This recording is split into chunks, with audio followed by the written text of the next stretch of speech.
I'm looking for Dr. Emmanuel. I'm going to pronounce this wrong. No worries. Tsekleves? Yeah. Okay. Or, as I'm fully known at the university, the guy with a strange name. The guy with the strange name. Yeah. Welcome, the guy with the strange Hi. name.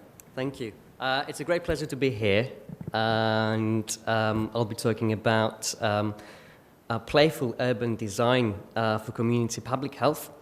As already mentioned, I do apologize for my surname, it's quite unpronounceable. I've got the pleasure to work in a design-led research lab at the UK called Imagination in Lancaster, led by Professor Lady Rachel Cooper. I'm a senior lecturer in design interactions, especially in the area of health. In fact, there's quite a lot of personal take in the work I do. As that image shows, I really love food, so I have to constantly find ways of keeping physically active, very playful ways often, trying to motivate myself.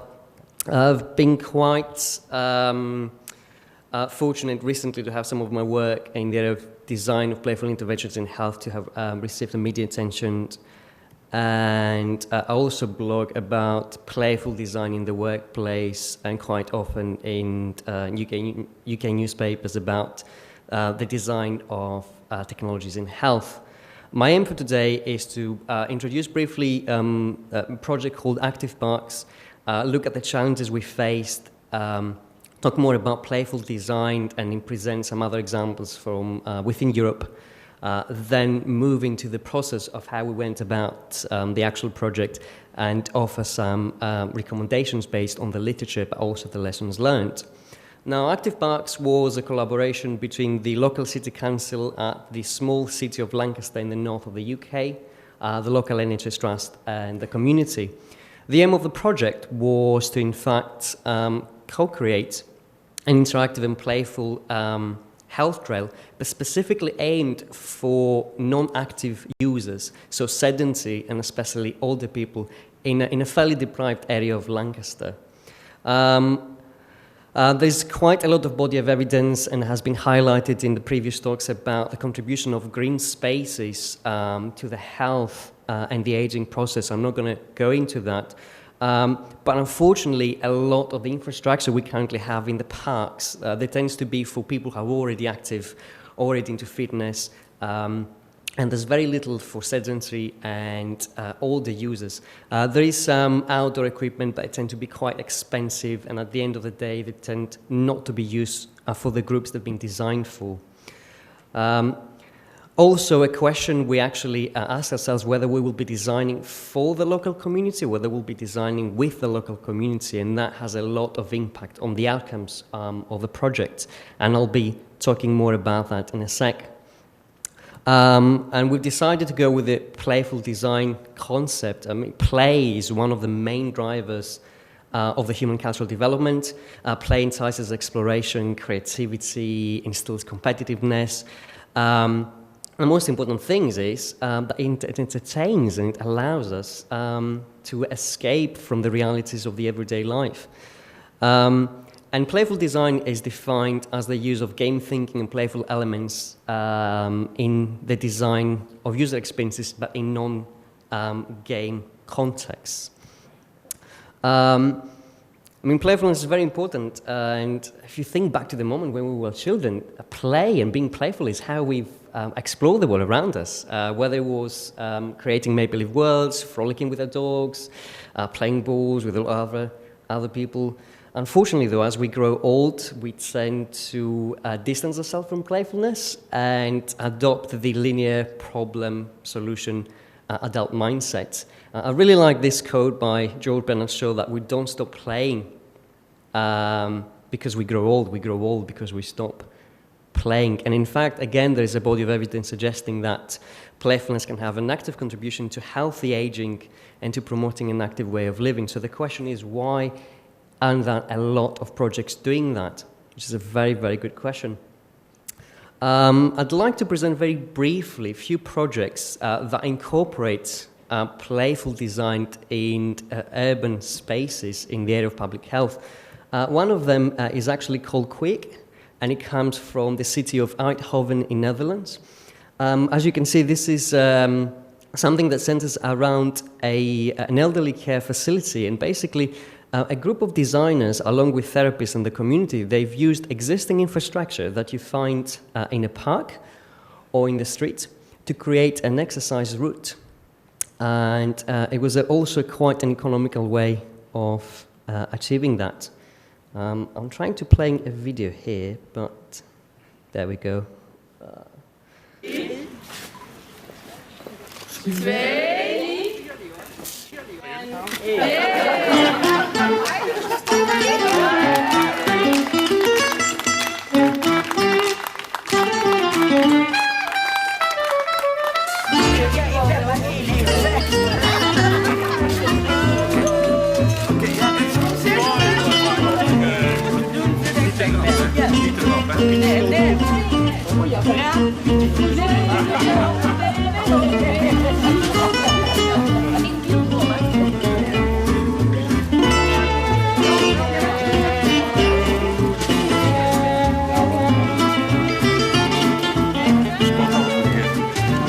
Anyway, that gives you the ideas. The next example actually comes from Sweden, and apart from the fighter thing, most of us, I guess, we struggle in the morning commute in the tube, and most of us will opt in for the stairs. And this is one of the challenges that designers were faced in Sweden. So they try to encourage a more positive and active behavior. And what they did, and I have a video for that, hopefully it should work, they've came the night before in a busy tube station or subway station in Sweden, and they basically transformed the stairs into something really, really playful, what they called a piano stairs. So they used electronic sensors, pressure sensors onto the steps. So the next morning, there was a big surprise for a lot of the commuters.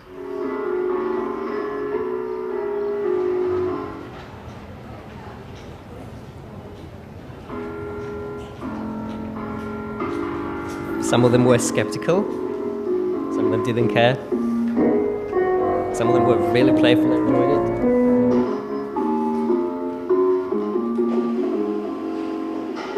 it. And pets were invited as well. The great thing about this project was exactly when they realized that about 60% more people started using the staircase and abandoned the escalators. And this was a great thing by just placing something in the space and allowing people to interact with it in a playful way. Well, in a similar fashion, we tried to use a similar playful design approach in a challenge we faced in Lancaster. We went with the concept of designing with the people, the concept of co-design, which is basically about empowering the local community to become designers themselves. And this is very, very powerful if you do it well, because it ensures higher acceptability of the final outcome, because often the recipients of the interventions, they're the designers themselves. So this involved a number of very creative and playful activities and a number of workshops with the local stakeholders. And that helped to tease out a lot of the values they held about the parks. And actually, they came up with very genuine ideas. They started prototyping a lot of them. Then there was a public event in the park where all the information was shared and more people were invited to contribute. And at the end, there was a shared vision, which was a community space with fun activities, safe for everyone to enjoy. And this is where actually it was great for us, because our initial assumption was to design something specifically for the older community. But in fact, what they told us is they want something that engages everyone and something that would bridge the generation gap. So they came with a number of different concepts that actually span the entire park. The one that we've in fact had the time and funding to implement and test in a proof of concept prototype was an interactive xylophone. Again, this is the idea that the local community had, and this was a massive, a large-scale xylophone instrument that embedded electronic technology, which means that you could play different sounds at a time, you could interact with your mobile phone, but also you could interact by simply touching elements of the xylophone. So we went back to the lab and we started experimenting with a lot of different technologies to see whether this is feasible. And we went a bit more further, played around with conductive technology. I don't know what appears by that, but we've used bananas in the experiment. No bananas were harmed in the process.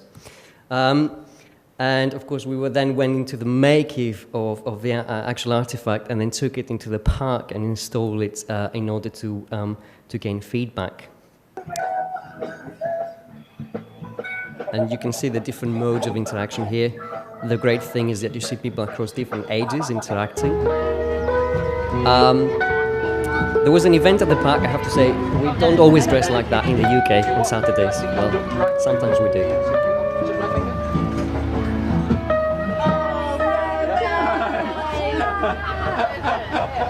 We've got Twinkle Twinkle. So what my colleague illustrates is that you can physically connect with people to play music and hence exercise. This is the second mode of interaction where you receive a number on the screen. You have to match that with a xylophone. And if the gentleman was fast enough, he would have played Twinkle, Twinkle, Little Star, but he was a bit slow. And this is a great example where people being experimental and trying to interact with other parts of the body, discovering electricity as well. So we collected quite a lot of feedback. The key highlights was that it was something they could see in the park, but they wanted to be more aesthetically pleasing. They wanted to also incorporate lights as well. So we went back into the lab, played around with a lot of different designs and developed prototype 2 that now looked more like a musical bench, which you could light all the lights during the night. And it's again the same concept. We remove the mobile phone interaction due to accessibility issues. And this again allows you to interact with the artifact. I'll show you again another quick video of that concept.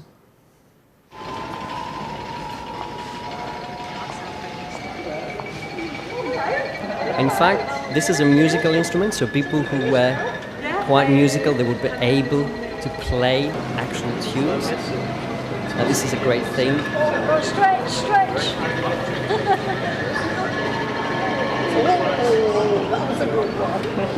Of having people of all ages, especially the older community, come out and engage, and this was out there for people to discover.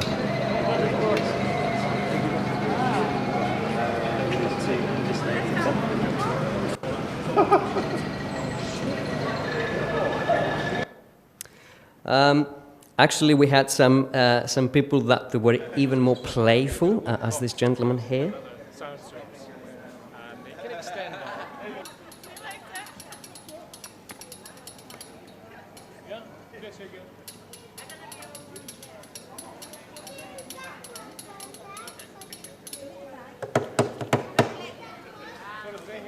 He basically started to use the whole box as an instrument.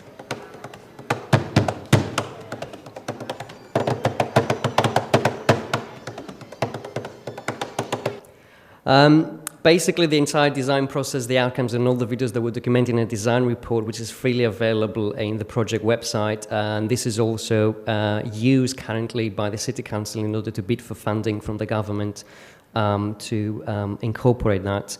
As a result of this project, but also the literature, I'd like to offer a few recommendations of those of you who are thinking about incorporating playful design into urban space design for health.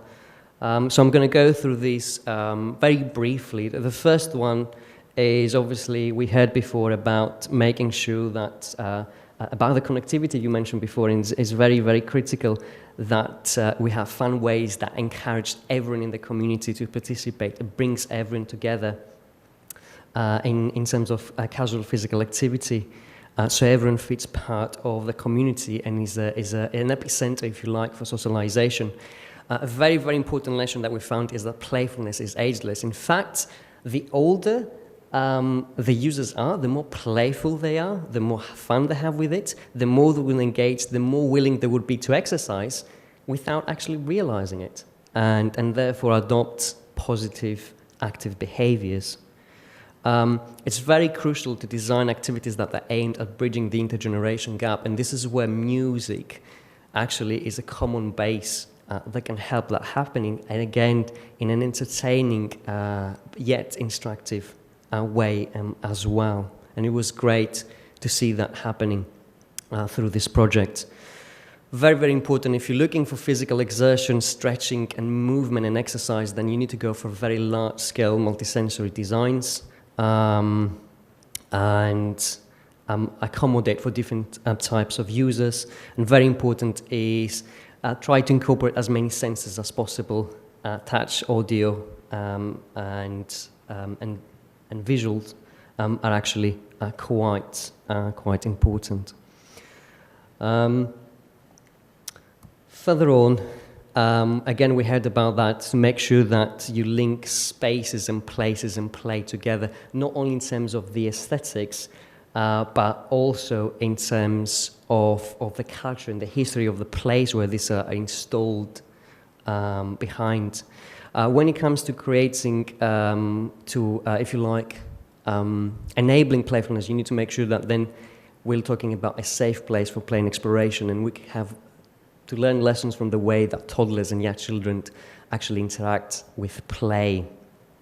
A very crucial that you design with people, approaching co-design approach that enables outcomes that you would have never probably as designers envisaged, and will ensure that there is a personal stake and high acceptability in the final outcome. Very important is to make activities that people, they see them as chores, as fun and playful, because this is how they're going to engage, and to emphasize fun and model good behavior. Does anyone know this gentleman over here? No? Actually, he is the former mayor of crime-driven Bogota. He used to dress up as what is called a super anti-crime citizen, as a way to promote citizens to take a stance against crime. And in fact, during his term, crime rates were reduced a lot, which is quite interesting, of how by ridiculing yourself, you're actually making a point that you're serious about and it's safe for others to do so as well. Again, when it comes to playful design, very critical that it's open-ended and exploratively, so every experience is unique. People can create their own games. And lastly, aim at creating connectedness. And it's very interesting how artifacts can bring people together, as they did these two people in here, which gave us idea for a dating game in the park. What a great way. Come to the park, be healthy and active, and meet your future partner. All right, so I'm going to leave you here, but before I finish, just to mention that fairly soon there will be a book called Design for Healthcare. I did it by myself, and Professor Lady Cooper, that examines the contribution of design in different areas of health. And that's all for me. Thank you.